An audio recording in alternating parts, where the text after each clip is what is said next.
എടുക്കാൻ പോകുന്നത് വൈറസ് രോഗങ്ങളെ പറ്റിയാണ്. നമ്മൾ എപ്പോഴും PSC പരീക്ഷയ്ക്ക് ചോദിക്കാറുണ്ട് ചിക്കൻ പോക്സ്, വില്ലൻ ചുമ, അതേപോലെ ആന്ത്രാക്സ്, അതേപോലെയുള്ള രോഗങ്ങൾ, ബാക്ടീരിയ രോഗങ്ങൾ, വൈറസ് രോഗങ്ങൾ, ഫംഗസ് രോഗങ്ങളൊക്കെ നമ്മളോട് ചോദിക്കാറുണ്ട് ഏത് വിഭാഗത്തിൽപ്പെടുന്നതാണ്. അപ്പോൾ നമുക്ക് ചിലപ്പോൾ പരീക്ഷയ്ക്ക് മറവികളൊക്കെ സംഭവിക്കാറുണ്ട്. അതുകൊണ്ട് നമുക്ക് ഇന്ന് വൈറസ് രോഗങ്ങൾ ഒരു കോഡിൽ കൂടെ പഠിക്കാം. കോഡ് ഇത്രയുള്ള സിമ്പിളായ ഒരു കോഡാണ്, നമുക്ക് എല്ലാവർക്കും പറയാൻ പറ്റുന്നതല്ല. ആന്ധ്രാക്കാരൻ വില്ലൻ വാസു സാർ 5 ചിക്കനും പന്നിയും ക്ഷയിപ്പിച്ച് മുണ്ടിലാക്കി ജലത്തിൽ ഒഴുക്കി. എന്താണ്? ആന്ധ്രാക്കാരൻ വില്ലൻ വാസു സാർ 5 ചിക്കനും പന്നിയും ക്ഷയിപ്പിച്ച് മുണ്ടിലാക്കി ജലത്തിൽ ഒഴുക്കി. ഇത്രയും പഠിക്കാൻ എല്ലാവർക്കും പറ്റില്ലേ? കിട്ടില്ലേ? കിട്ടും. ആന്ധ്രാക്കാരൻ എന്ന് പറഞ്ഞാൽ എന്താണ്? ആന്ത്രാക്സ്. വില്ലൻ ചുമ എന്ന് പറഞ്ഞിട്ടുണ്ടെങ്കിൽ എന്താണ്? വില്ലൻ ചുമയാണ്, വില്ലനാണ് വില്ലൻ ചുമ.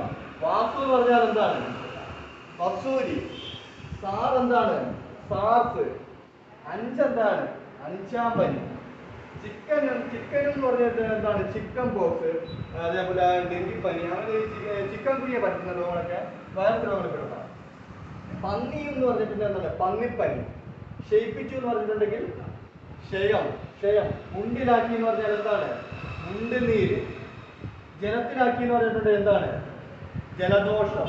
ഈ ഒഴുക്കി നമ്മൾ ഒരു ആലങ്കാരികമായിട്ട് ഈ വാക്കുകളൊന്ന് യോജിപ്പിക്കാൻ വേണ്ടി പറയുന്നതാണ്. അങ്ങനെയാണെങ്കിൽ ഇതെന്താണ്? ആന്ധ്രാക്കാരൻ വില്ലൻ വാസു സാർ 5 ചിക്കനും പന്നിയും ക്ഷയിപ്പിച്ച് മുണ്ടിലാക്കി ജലത്തിലൊഴുക്കി. സിമ്പിളായിട്ട് കിട്ടും നമുക്കിത്. ആന്ത്രാക്സ് ഏത് വിഭാഗത്തിൽപ്പെടുന്നതെന്ന് ചോദിച്ചിട്ടുണ്ടെങ്കിൽ വൈറസ് രോഗം നമുക്കറിയാം. വില്ലൻ ചുമ ഏതിനകത്ത് വരുന്നതെന്ന് വെച്ചാൽ വൈറസ് രോഗം നമ്മൾ പഠിച്ചു. വസൂരി ഏത് രോഗത്തിൽപ്പെടുന്നതെന്ന് വെച്ചിട്ടുണ്ടെങ്കിൽ നമ്മൾ പഠിച്ചു, വൈറസ് ആണ്. സാർസ് പഠിച്ചു. 5ആം പനി, ചിക്കൻ ബോക്സ്, പന്നിപ്പനി, ക്ഷയം, മുണ്ടുനീര്, ജലദോഷം, ഇതൊക്കെ ഏതിനകത്താണ്? അതൊക്കെ പഠിപ്പിച്ച് നമ്മൾ എവിടെയാണ്